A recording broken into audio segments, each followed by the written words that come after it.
Hello students, welcome to online class of physics. Through this video, I'm going to discuss about the solution of previous assignment which was based on kinematic equations of uniformly accelerated motion. तो पहला numerical हमारे पास था a jet plane starts from rest का मतलब initial velocity क्या होगी zero so u is 0 with an acceleration 3 meter per second square given and makes a run of 35 seconds. So time is given before taking off. What is the minimum length of runway and what is the velocity of the jet at the takeoff? तो किसी भी numerical को solve करने से पहले उसकी एक visualisation, उसकी एक एनिमेशन अपने दिमाग में बना लीजिए. एक एरोप्लेन है, रेस्ट से चलना शुरू करता है 3 मीटर पर सेकंड स्क्वायर की एक्सेलेरेशन के साथ और 35 सेकंड तक वो रनवे पे दौड़ता है. उसके बाद टेक ऑफ कर जाता है. तो हमें ये निकालना है कि रनवे पे वो कितने डिस्टेंस तक दौड़ा और टेक ऑफ करने से पहले उसकी वेलोसिटी क्या थी. तो डिस्टेंस फाइंड आउट करने के लिए second equation of motion use करेंगे because we are given with time. S is equal to U T plus half A T square. आप में से कई बच्चों को प्रॉब्लम है कि कौन सी इक्वेशन यूज़ किया करें. तो कोई ज़्यादा डिफिकल्टी नहीं है. उसके लिए आपको क्या करना है कि आपको गिवन पैरामीटर्स देख लेने हैं और जिस इक्वेशन में फिट होते हैं, मतलब जिसमें बाकी सारे नोन हो और एक अननोन हो, उसमें डाल देना है. तो अगर मैं यहाँ पे बाकी चीज़ें सब्स्टिट्यूट करूँ, u की वैल्यू, t की वैल्यू, a की value, so the answer that I got is 1837.5 metres. उसके बाद velocity before the take off देखनी है तो v is equal to u plus a t लगा दिया. इनिशियल वेलोसिटी क्या हो गई, 0. ठीक है, एक्सेलरेशन 3 गिवन है और टाइम 35 सेकेंड्स है. जब इन तीनों वैल्यूज़ को पुट करेंगे तो हमारे पास आंसर आ जाएगा 105 मीटर पर second. Let's go on to the second problem. An electron travelling with a speed of 5 × 10⁻³ meter per second passes through an electric field with an acceleration of 10⁻12 meter per second. थोड़े जो इसके terms हैं वो +2 से related हैं. Don't worry about it. आप ये मान के चलो कि आपको इलेक्ट्रॉन एक ऑब्जेक्ट की तरह दिया है जिसकी स्पीड गिवन है और उसकी एक्सेलरेशन गिवन है. तो इनिशियल स्पीड और एक्सेलरेशन दोनों चीज़ें गिवन है. How long will it take for the electron to double its speed. हम क्या चाहते हैं कि इसकी स्पीड डबल हो जाए, पर हम देखना चाहते हैं कि कितने टाइम के बाद डबल होगी. So the final velocity that we want is double of the initial velocity. So twice into 5 × 10⁻³ किया और एक्सेलरेशन हमें गिवन है. तो टाइम निकालने के लिए हमने यहाँ पे क्या किया, फर्स्ट इक्वेशन यूज़ की, v is equal to u plus a t में से t सॉल्व कर लिया. जब बाकी चीज़ें सब्स्टिट्यूट करेंगे वहाँ पे तो t की वैल्यू जो आएगी हमारे पास 5 × 10⁻⁹ सेकेंड, यानी कि 5 नैनो सेकेंड के अंदर वेलोसिटी जो है इलेक्ट्रॉन की वो डबल हो जाएगी. डिस्टेंस कितना कवर कर लेगा उसी टाइम में, वेलोसिटी डबल करते करते जितना टाइम लगा उसी टाइम में इलेक्ट्रॉन कितना डिस्टेंस ट्रैवल कर लेगा. क्योंकि टाइम गिवन है तो डिस्टेंस निकालने के लिए सेकेंड इक्वेशन लगाएंगे, U T plus half A T square. सारे पैरामीटर्स गिवन है, यहाँ पे सब्स्टिट्यूट कर देंगे. यहाँ पे एक प्रॉब्लम आएगी बच्चों को सॉल्व करने की, because the thing that you will gate is 25 × 10⁻⁻6 plus 12.5 × 10⁻⁻6. अगर ऐसी चीज़ें हों जिनमें आपको ऐड करना है दो टर्म्स को और दोनों में 10 की पावर समथिंग है, तो try to make the same power of the 10. Same power of the 10 आप कैसे मर्जी बना लो, मल्टीप्लाई और डिवाइड करके 10 के साथ जितनी जीरोज़ की आपको ज़रूरत है. जब 10 की पावर सेम हो जाए तो उसको कॉमन निकाल दो और आगे के जो उनके टर्म्स हैं उनको ऐड कर दो. So we get the answer 3.75 × 10⁻⁻5. Let's go on to the next problem. ये थोड़ी सी कॉम्प्लिकेटेड होगी. आपको एक चीज़ पता होनी चाहिए यहाँ पे, रिएक्शन टाइम. रिएक्शन टाइम क्या होता है, देखो हमारे पास 5 सेंस ऑर्गन्स हैं. ठीक है, तो अगर हम किसी चीज़ को देखते हैं तो हमारी आई जो है that works as a sense organ, और देखने के बाद हमारा दिमाग डिसाइड करता है कि क्या करना है.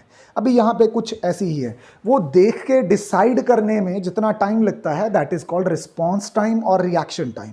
एक ड्राइवर है, उसको 0.20 सेकेंड लगते हैं ब्रेक अप्लाई करने के लिए जब भी वो देखता है कि उसको ज़रूरत है ब्रेक लगाने की. तो ये 0.20 उसका क्या हो गया, रिएक्शन टाइम हो गया. This is called the reaction time of the driver. If he is driving the car eight 54 km/h and the brake causes an acceleration of deceleration of 6.0 meter per second square, find the distance traveled by car before he sees the need to put the brakes. आप गाड़ी चला रहे थे, आपने देखा ज़रूरत है, देख के आपने दिमाग ने डिसाइड किया कि ब्रेक लगाने हैं, और देखने के बाद ब्रेक लगाने तक आपने 0.20 सेकंड लिए, यानी कि उन 0.20 सेकंड के लिए तो आपकी गाड़ी 54 किलोमीटर पर आवर पे ही चलती जा रही थी। अभी 0.20 सेकंड के बाद आपने ब्रेक लगाए तो गाड़ी की रिटार्डेशन होनी शुरू हो गई। तो यहाँ पे जो डिस्टेंस कवर्ड निकालोगे आप, वो दो अलग अलग भागों में निकलेगा। पहला भाग होगा जब हम 0.20 सेकंड के लिए यूनिफॉर्म मोशन में, क्योंकि उस टाइम पे तो अभी हम डिसाइड कर रहे हैं, हमने ब्रेक लगाया ही नहीं, तो जो पहले हमारी स्पीड थी 54 किलोमीटर पर आवर, उसको मीटर पर सेकंड में बदला 5/18 से मल्टीप्लाई करके, that turns out to be 15 metre पर सेकंड। तो 15 इंटू 0.20 मल्टीप्लाई किया, that comes out to be 3 metre. यानी कि जितने टाइम में हमारे दिमाग ने डिसीजन लिया कि ब्रेक लगाने, तब तक 3 मीटर और आगे निकल चुके थे।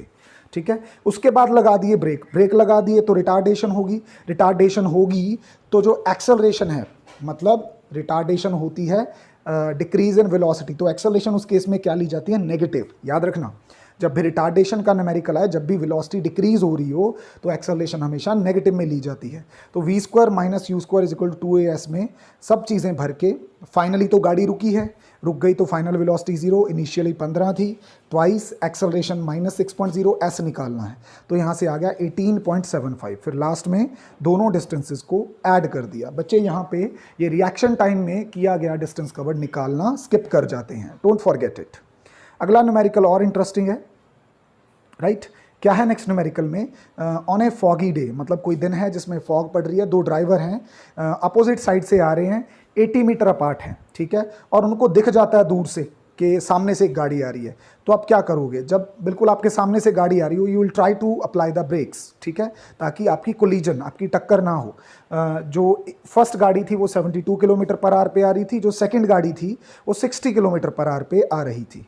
दोनों ने ब्रेक अप्लाई किए, और कितनी रिटार्डेशन के साथ? 5 मीटर पर सेकंड स्क्वायर के साथ।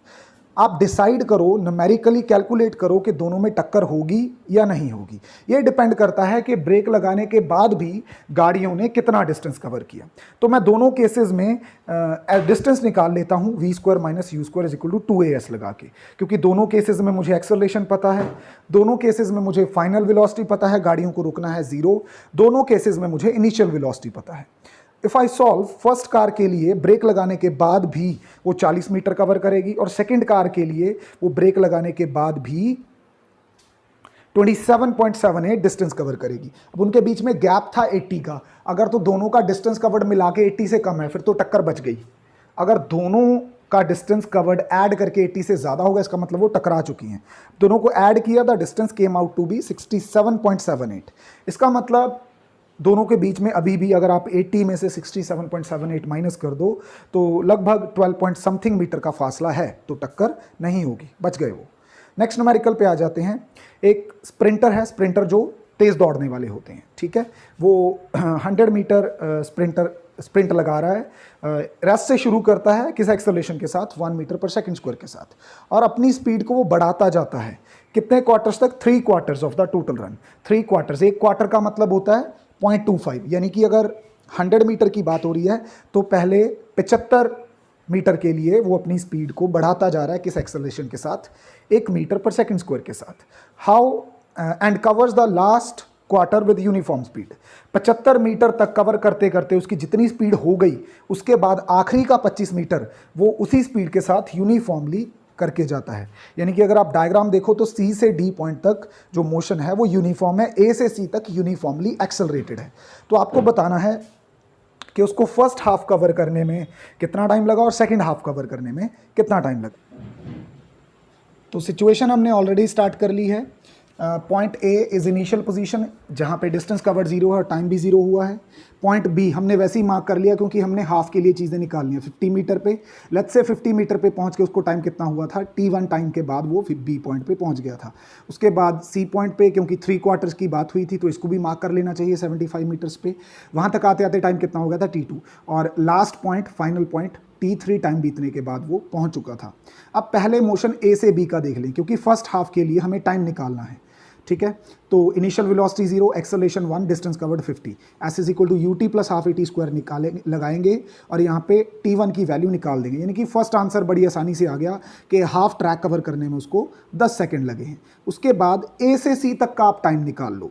ए से सी तक उसका मोशन जो है वो यूनिफॉर्मली एक्सेलरेटेड है। तो यहाँ पे भी s is equal to U T plus half A T square लगाया, तो उसको सी पॉइंट तक आने में लगे 12.2 सेकेंड। अब ध्यान से देखो, बी पॉइंट तक आने में लगे थे 10 सेकेंड और सी पॉइंट तक आने में लगे हैं 12.2 सेकेंड्स। तो अभी यहाँ पे क्या करना चाहिए, अगर ऐसा है तो इसका मतलब बी से सी पॉइंट तक आने में उसको कितना टाइम लगा, माइनस कर दो आप, 2.2 सेकेंड्स आ जाएंगे, राइट। उसके बाद AC डिस्टेंस कवर, अगेन अगर AC के लिए हम देखें तो AC तक आते आते उसकी वेलोसिटी, सी पॉइंट तक आते आते उसकी वेलोसिटी कितनी हो गई थी, सी पॉइंट तक आते आते वेलोसिटी निकालने के लिए v is equal to u plus a t लगा देंगे। सब चीज़ें सब्स्टिट्यूट करें यहाँ पे, u की वैल्यू 0, एक्सेलरेशन 1, टाइम 12.2। तो हम देखते हैं कि सी पॉइंट तक आते आते उसकी वेलोसिटी 12.2 मीटर पर सेकंड हो गई थी। अभी बचा लास्ट सवाल, सी से डी तक का हमें जो है टाइम कैलकुलेट करना है। सी से डी तक आते आते उसने कितना टाइम लगाया। अभी सी से डी का मोशन यूनिफॉर्म है, यूनिफॉर्म मोशन के लिए टाइम निकालना हो तो डिस्टेंस अपॉन स्पीड कर दो। डिस्टेंस कितना है लास्ट क्वार्टर का 25, स्पीड कितनी है 12.2, the answer came out to be 2.04। तो फर्स्ट हाफ का टाइम ए से बी तक का टाइम तो हमने निकाल लिया था 10 सेकेंड्स। अभी बी से डी तक का टाइम निकालने के लिए बी से सी तक के टाइम को और सी से डी तक के टाइम को ऐड कर देंगे। बी से सी तक का टाइम आया था 2.2 सेकेंड्स और उसके बाद सी से डी तक का टाइम आया था 2.04 सेकेंड, दोनों को ऐड किया तो 4.24 सेकेंड्स आ जाता है। Next numerical is little deep. इसमें क्या है, थोड़ा वो DDLJ, ठीक है, शाहरुख खान की वैसा सीन है। तो एक पर्सन है जो 9 मीटर पीछे है ट्रेन के डोर से, और ट्रेन जो है वो मूव करना स्टार्ट कर देती है 2 मीटर पर सेकंड स्क्वायर की एक्सेलरेशन के साथ। जो मैन है पूरी स्पीड के साथ गाड़ी के पीछे पीछे भागता है, ठीक है। How far does he have to run, after what time he will get into the train. तो उसको ट्रेन पकड़ने के लिए टोटल कितना भागना पड़ेगा, ठीक है, और कितना उसका टाइम लग जाएगा ट्रेन को पकड़ने के लिए, और उसकी फुल स्पीड क्या होगी, 3 चीज़ें पता करनी है। तो मैंने एक सिंपल डायग्राम के थ्रू दिखाने की कोशिश की है इसको। ट्रेन है जो उसका डोर है जो ए पॉइंट पे है और पर्सन उससे 9 मीटर दूर ओ पॉइंट पे खड़ा है, ठीक है। अभी जैसे ही ट्रेन चलनी शुरू करेगी, पर्सन भी भागना शुरू करेगा। ट्रेन जो है टी टाइम के अंदर ए पॉइंट से बी पॉइंट तक एक्स डिस्टेंस कवर करके चली जाती है।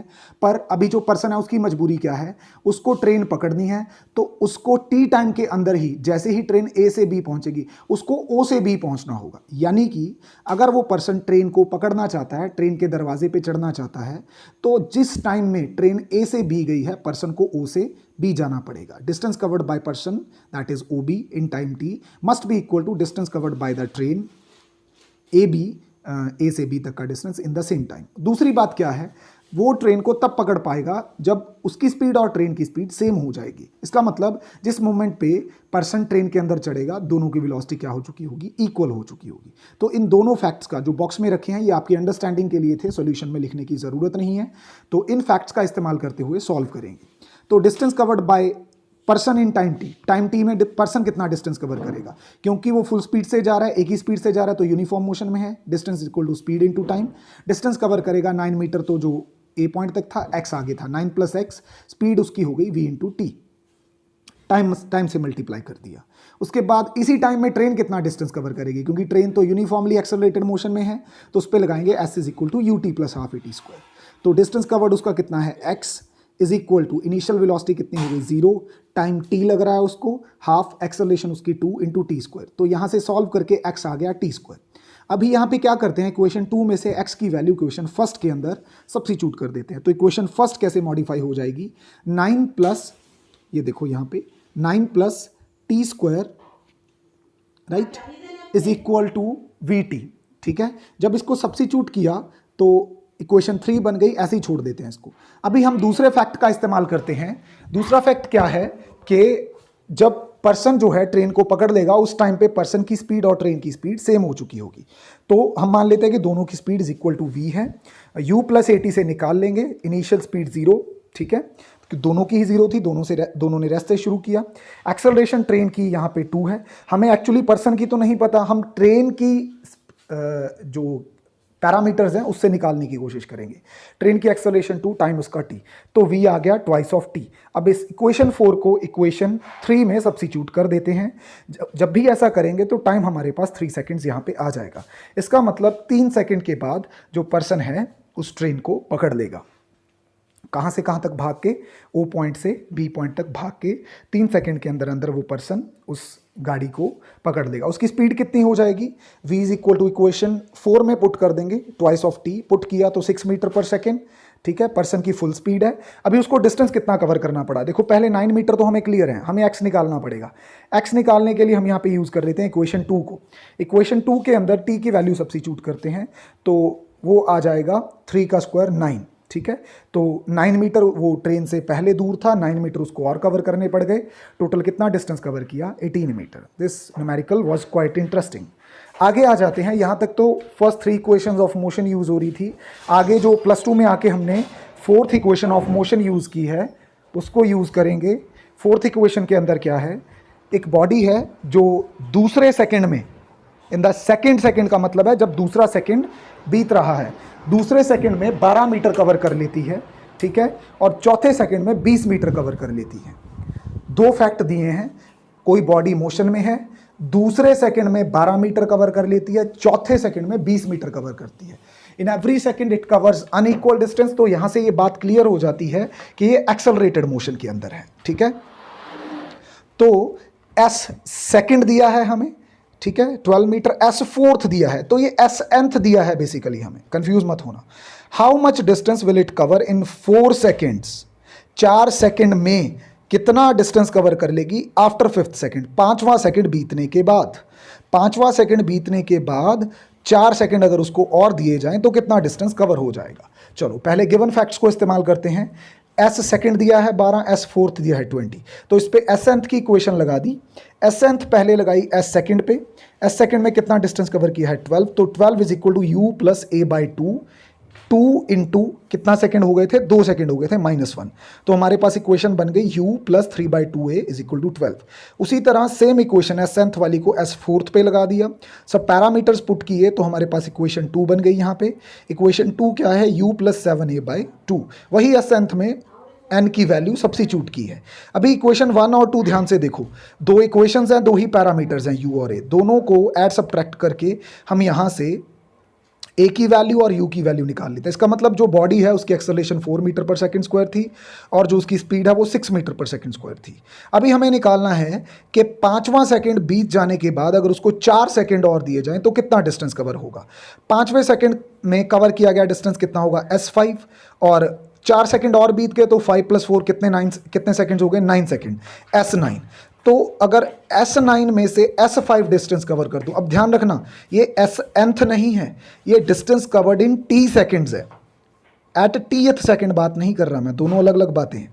तो 9 सेकंड में कितना डिस्टेंस कवर हुआ, -5 सेकंड में कितना डिस्टेंस कवर हुआ। अगर इन दोनों को माइनस कर दूं तो पता चल जाएगा कि लास्ट के 4 सेकंड में कितना डिस्टेंस कवर हुआ है। तो इसको निकालने के लिए s is equal to ut plus half at square करेंगे।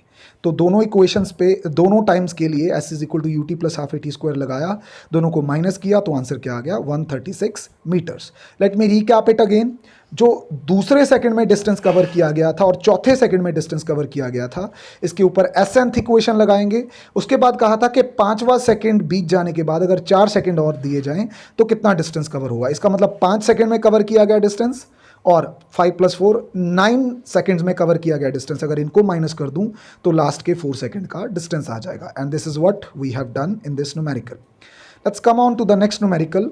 3 डिस्टेंसेज हैं, x डिस्टेंस, y डिस्टेंस और z डिस्टेंस। कोई पार्टिकल कवर करता है pth सेकंड में x डिस्टेंस कवर कर लेता है, qth सेकंड में y डिस्टेंस कवर कर लेता है और rth डिस्टेंस में z डिस्टेंस कवर कर लेता है।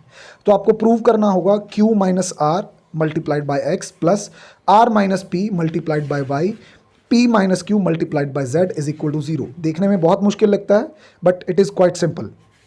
ध्यान दो, अब pth, qth और rth सेकंड, ये nth सेकंड है बेसिकली, तो इस पे s nth वाली चौथी इक्वेशन लगाएंगे।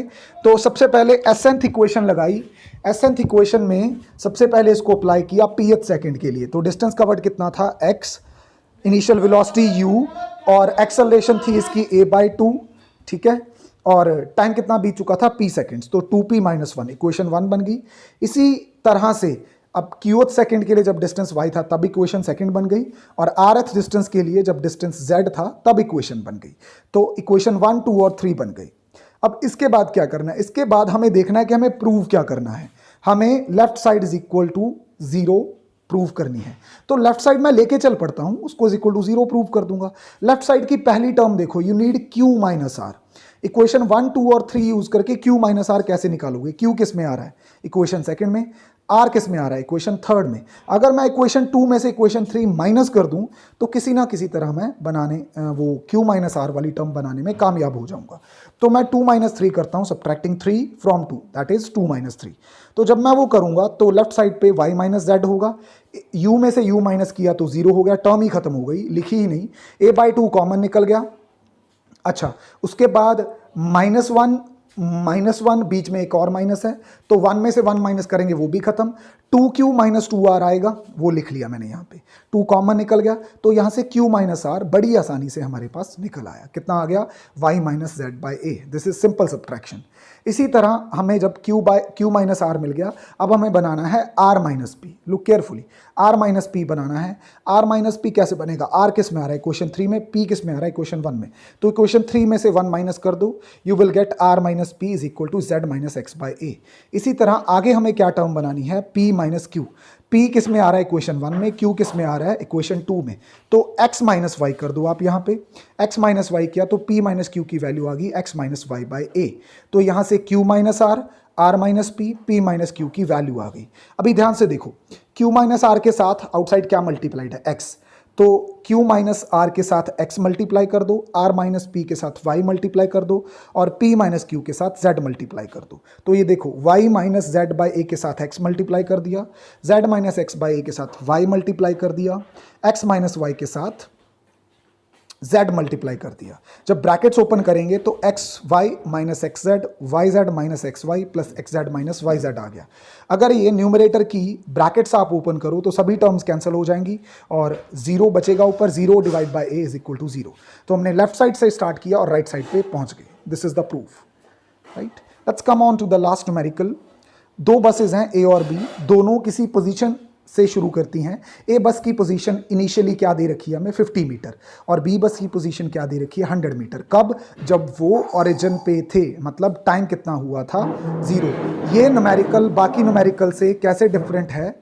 ये न्यूमेरिकल बाकी न्यूमेरिकल से इस तरह से डिफरेंट है कि पहले जब टाइम 0 होता था तो पोजीशन भी 0 होती थी, अभी पोजीशन 0 नहीं है। इनिशियल पोजीशन ए बस की 50 है और बी बस की 100 है, ठीक है। तो इनिशियल पोजीशंस को हम कैसे डिनोट करेंगे? x1 ब्रैकेट में 0। ब्रैकेट में 0 का मतलब है जब टाइम 0 था, तो इसका मतलब कुछ और नहीं है।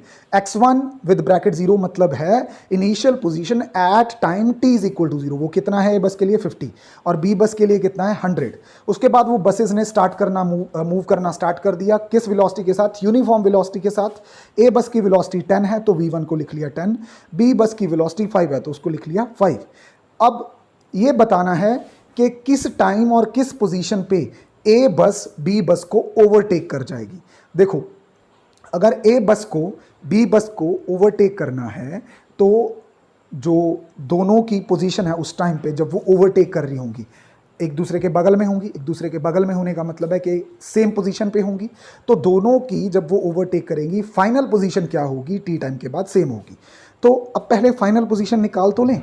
क्या वो निकालना आसान है? बिल्कुल आसान है। यूनिफॉर्म मोशन है तो distance is equal to speed into time होता है। बस यहाँ पे जो डिस्टेंस या डिस्प्लेसमेंट है s, उसको लिखने का तरीका बदल गया। वो क्या होगा? डिस्प्लेसमेंट होती है gap between, shortest distance between final position and initial position. Final position कैसे लिखेंगे? xt मतलब position after t seconds, minus x0 मतलब position when the time was t is equal to 0। तो इसको निकालेंगे अभी। x1t पहली बस के लिए निकाल रहे हैं इज इक्वल टू x10 वो प्लस v1t। x10 ए बस के लिए कितना था? 50 मीटर प्लस वेलोसिटी कितनी थी उसकी? 10, टाइम t हमें पता नहीं है। सेकेंड बस की पोजीशन निकालेंगे फाइनल, x2t, वो क्या होगी? Initial position plus v2t। Initial position second बस की क्या थी? 100 प्लस वेलोसिटी उसकी कितनी थी? 5, टाइम उसने लिया था t। जब ए बस बी बस को ओवरटेक करेगी तो ये दोनों पोजीशंस क्या हो जाएंगी? इक्वल, ठीक है। आप सपोज करो कि आपने ए पॉइंट से शुरू किया, आपके दोस्त ने बी पॉइंट से शुरू किया, आप आगे पीछे भाग रहे हो। जिस पोजीशन पे आप एक दूसरे के बिल्कुल पैरेलल हो जाओगे, उस टाइम पे जितना डिस्टेंस आपने कवर कर लिया टी टाइम पे, ठीक है, उतना ही आपके दोस्त ने कर लिया होगा, तो दोनों को इज इक्वल टू रखा हमने, ठीक है। आपकी सेम पोजीशंस होगी 50 + 10t 100 + 5t। जब यहाँ से सॉल्व किया तो t की वैल्यू 10 सेकेंड्स आ गई। इसका मतलब 10 सेकेंड के बाद दोनों ओरिजिन से 150 मीटर दूर होंगे और एक दूसरे को ओवरटेक कर जाएंगे। तो पोजीशन हो गई 150 मीटर, टाइम हो गया 10 second. So this was all about yesterday's assignment. Hope you have got the solutions. इसके बाद भी अगर किसी को किसी स्पेसिफिक न्यूमेरिकल में किसी भी पॉइंट पे प्रॉब्लम है तो respond me in the group. I'll explain it later with some new trick. ठीक है, that's all about today. Thank you.